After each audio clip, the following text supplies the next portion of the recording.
Hello students, মন coaching centre পক্ষ থেকে তোমাদের স্বাগত।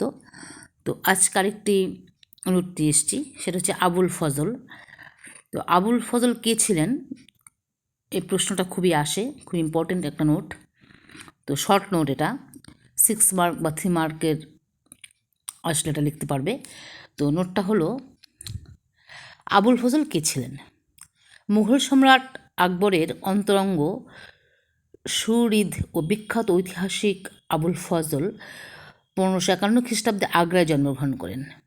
তার পিতা শেখ মুবারক ছিলেন আরব দেশীয় এবং মাতা ছিলেন পারসিক। আবুল ফজলের জ্যেষ্ঠ ভ্রাতা ফৈজি ছিলেন সুপ্রসিদ্ধ কবি। অন্যান্য প্রতিভার অধিকারী এই দুই ভাই ছিলেন আকবরের রাজসভার অন্যতম রত্ন। বাল্যকালেই আবুল ফজলের পরিচয় পাওয়া যায়। অল্প বয়সেই তিনি ইসলাম শাস্ত্রে সুপণ্ডিত হয়ে ওঠেন। 1574 খ্রিস্টাব্দে তিনি আকবরের সভাসদ মনোনীত হন। তার বিচক্ষণতা, উদারতা, পাণ্ডিত্য ও অন্তরঙ্গতা আকবরকে মুগ্ধ করে। খুব শীঘ্রই সম্রাট ও সভাসদদের ব্যবধান মুছে গিয়ে দুজনে অন্তরঙ্গ বন্ধুত্বে পরিণত হন। আকবরের রাষ্ট্রনীতির উদারতা ও তার সমন্বয়ী চিন্তাভাবনার বিকাশে আবুল ফজলের বিশেষ অবদান ছিল। কেবল সুপণ্ডিত নয়, সুযোদ্ধা হিসাবেও আবুল ফজলের সুনাম ছিল। তিনি ছিলেন 5 হাজারি মনসবদার।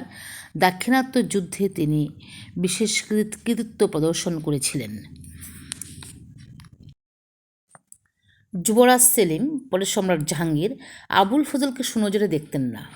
সেলিমের সাথে শের আফগানের পত্নী মেহের উন্নিসার অত্যাধিক মেলামেশা প্রসঙ্গে আবুল ফজল আকবরকে সতর্ক করে দিয়েছিলেন বলে তার প্রতি সেলিম রুষ্ট ছিলেন বলে অনেকের ধারণা। সেলিম মনে করতেন আবুল ফজল তার সিংহাসন লাভে প্রতিবদ্ধকতা সৃষ্টি করেন। শেষ পর্যন্ত সেলিমের নির্দেশে বীরসিংহ বুন্দেলা নামক জনৈক ব্যক্তি গোয়ালিয়রের নিকট আবুল ফজলকে হত্যা করে 1602 খ্রিস্টাব্দে।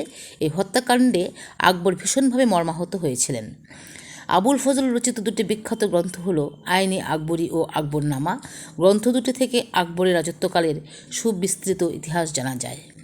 তো এই ছিল আজকের নোট। তো আজ এখানে শেষ করছি, পরবর্তীতে আরও অনেক নোটই নিয়ে আসবো। যদি আমার এই ভিডিওটি ভালো লাগে তোমাদের, সাবস্ক্রাইব করে পাশে থেকো এবং বেশি করে শেয়ার করো। তো আজ এখানেই রাখছি।